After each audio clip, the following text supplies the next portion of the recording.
প্রিয় দেশবাসী ভাই ও বোনেরা, আশা করি সকলেই ভালো আছেন। আলহামদুলিল্লাহ, আমিও ভালো আছি।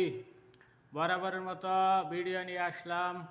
আজকের আলোচনা হলো বাংলাদেশকে নিয়ে।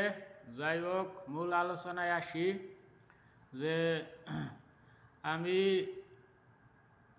ফেসবুক ইউটিউবে দেখতে পাইলাম যে গতকালকে চট্টগ্রামের সীতাকুণ্ড এলাকার ভিতরে র্যাব বাহিনী একটা সন্ত্রাসী চক্ররে ধরার জন্য বা সন্ত্রাসীদের অবৈধ অস্ত্র উদ্ধারের জন্য অ্যাকশনে নামে বা অস্ত্র উদ্ধার করার জন্য তারা একটা টিম গঠন করে সেখানে সার্চ করে কিংবা ধরার জন্য প্রস্তুতি নেয়। কিন্তু সেখানে উল্টা সন্ত্রাসীকে ধরতে তো পারেই নাই। সন্ত্রাসী ছিল শক্তিশালী দল, হয়তো অনেক বেশি লোক ছিল। একজন র্যাব এই অফিসের ভিতরে গেছিল সন্ত্রাসীরে ধরার জন্য। তে একা পাইয়া তারে মারছে। 3-4 জনই গেছাল, হয়তো আরও 3 জন গুরুতর আহত হয়েছে। আর একজনটা একবারে নিহত করছে। প্রথমে দেখলাম পায়ে গুলি করছাল সন্ত্রাসীরা।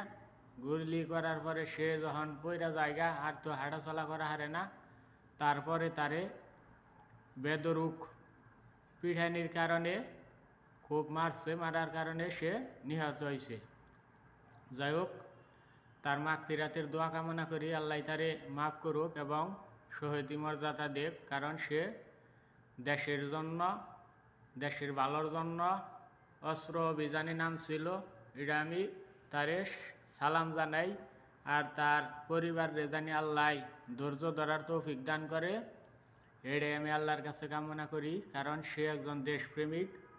সে দেশকে বাঁচানোর জন্য, দেশের মানুষ বাঁচানোর জন্য, অবৈধ অস্ত্র উদ্ধারের জন্য সে জীবন দিল। তারে জানি আল্লাহ মাফ করে দেয়। যাই হোক, মূল আলোচনায় আসি। তেলে বাংলাদেশের শান্তিপ্রিয় মুসলমান ভাইয়েরা, আপনারা দেখেন কি চলছে দেশে। মানে সরকারি কর্মচারী গোছাইয়া, পুলিশ, আর্মি, র্যাব তা গোছাইয়া সন্ত্রাসীরা শক্তিশালী। তাহলে আপনারা কীভাবে নিরাপত্তা পাবেন সাধারণ জনগণ? চাঁদা, ছিনতাই, খুন, ধর্ষণ এইগুলো তো অ্যাভেলেবল হইতেই আছে, হয়ও। কারণ একটাই, সন্ত্রাসীর কাছে অস্ত্র থাকে, দেশীয় অস্ত্র, বিদেশীয় অস্ত্রও থাকে। তাই আমি দেশবাসীরে দৃষ্টি আকর্ষণ করে বলতেছি, আপনারা যদি শান্তিভাবে বাঁচতে চান, ন্যায় এবং ইনসাফের দেশ কায়েম করতে চান, ইসলামের পথে ফিরে আসেন, সত্যের পথে ফিরে আসেন। তে যারা কিনা র্যাব, পুলিশ, আর্মি তাদেরই যদি নিরাপত্তা না থাকে, সাধারণ জনগণের কি নিরাপত্তা আছে? তাদেরকেই মেরে ফেলায়। সন্ত্রাসীরা কি এতই শক্তিশালী নিহি? আইনের ঊর্ধ্বে তারা? আমার কথা হলো, পুলিশ, আর্মি সব হন ওই এলাকার মধ্যে নামাই দেওয়া হোক। যারা খুন করছে তাদেরকেও ওইভাবে ক্রস ফায়ার দিয়ে মারা হোক। তাহলে সে অন্য অন্য সন্ত্রাসীরা ডরাবো। তা তো করবো না। এবার বিচার নেই। অন্য অন্য দেশে আছে, সৌদি আরব ওই রকম বিচার। আমি সৌদি আরব আছি, কিন্তু বাংলাদেশে ওই বিচার করব না। এই জন্যে সন্ত্রাসীরা পার ভাই। তাদের ধরলেও 2-1 বাড়ি ঢাড়ি দিব, রিমান্ড দিছে, কিছুই না। বড় বলের দলের প্রভাব খাটাইয়া 2-1 মাস জেল খাইয়ে আবার বাইরে যাবো, যাই আবারও মানুষ মারব। এটার আমি তীব্র নিন্দা জানাই। কিন্তু আমি সাধারণ জনগণ, আমার কথাটা শুনবো না কেউ। কিছুই করার নাই। বিচার একদিন হবো, আল্লাহ করবো, সেই আশাই বই থাকুন রাখবো। দেশের পরিস্থিতি ভালো না, দেখতেছি তো। বয়স তো কম না, মোটামুটি 32-34 বছর। ন্যায় ইনসাফের বিচার হনমন্ত কেউ পায় নাই। আশা করি পাবো না বান, যদি ন্যায় ইনসাফ প্রতিষ্ঠা না হয়।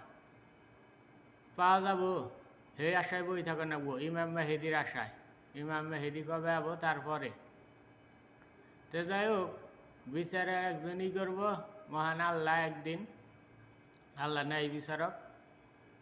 যারা নিরীহ মজলুম তাদেরকেও আল্লাহ ছাড়া আর কেউ নেই, তার কাছেই বিচার দেন নেব। প্রিয় দেশবাসী, আপনারা সবাই সাবধানে থাকবেন। আর আমি পুলিশ আর্মি যারা কি র্যাব যারা বা অপারেশনে যাব তাদেরকে আমি জানাবার চাই, আপনারা বেশি বেশি জনসংখ্যা একসাথে যাইয়া জনবল নিয়ে, ওই ক্যাডার বাহিনী তো থাকে বরাডি, আপনারা একজন দুইজনে গেলে ভাড়া তো মারা যাবেন। আপনারা দলবদ্ধভাবে যান, 10-15 জন যাবেন। আর আপনারাও পরিস্থিতি দেখে আপনাদের গুলি করে আপনারা হেন চুম্মা দিন, তাহলে কাজ হবো? আপনারা গুলি করে একবারে জাজরা করে দিবেন, পারমিশন নয়ে যান এক গোফরেতে, আমার গোফরে আক্রমণ এলে আমরাও গুলি করবো, স্টেশন কাম হবো। আর গুলি করার পারমিশন তো আছেই বান। আগে আমরা দেখি নাই ছাত্র গই মানুষ গুলি করছে, পুলিশটাও মানে। আর এখন সন্ত্রাসীকে দরবার গেলে গুলি করা হান না, উল্টে তারাই ময়রা আহে। এটাও একটা কষ্টের কথা, কি কমু। আপনারা গুলি করলো মারলো, আপনার বন্দুক আসাল না, আপনি 2-1টা গুলি করে ফালাই দিতেন, তেই তো কাজ হইতো, তা করে নেই। তো যাই হোক, যে লোকটা নিহত হয়েছে তার মাগফিরাতের দোয়া করেন সবাই, তার পরিবারের জানি আল্লাহ ধৈর্য দেয়। তো সবাই ভালো থাকেন। পরবর্তী ভিডিও আবার দেখাবো ইনশাল্লাহ। কথা একটাই, নারায়ের তাকবীর, আল্লাহু আকবার। ইনশাল্লাহ পুরা বিশ্ব একদিন মুসলমানরা শাসন করব, পুরা বিশ্বে একদিন কালেমার পতাকা উড়ব। আর আমার সামনে দেয় যে দেখলেন একটা পর্দাশীল মহিলা গেল, এইরকম পর্দা বাংলাদেশের মানুষও জানি করে, এটাই আমার একটা কথা। সবাই ভালো থাকেন, আল্লাহ হাফেজ।